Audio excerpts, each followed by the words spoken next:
Hey guys, I hope you enjoyed this video.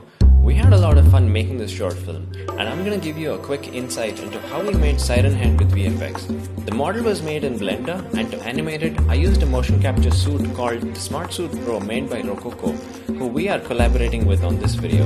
The suit has a bunch of sensors all over it, so all I need to do is put it on and act out everything I need. Then I can transfer all this animation onto my 3D model. Now they also have the smart gloves to create hand animations. If you have ever done any animation, you'll know how hard it is to animate hand movements, so this is a huge game changer. I've been using the Smart Suit for a while now, and it has made my life as a VFX artist so much easier. I'm able to make a lot more content without sacrificing quality. Make sure to check out their website to learn more about how you can get into motion capture. Thanks once again to Rococo for this amazing collab. Alright guys, that's it for this video. Leave me a comment and tell me what part of the short film you enjoyed the most. If you're new here, please consider subscribing, hit that like button and let me know what you'd like to see next. And I'll see you in a new video very soon. Bye!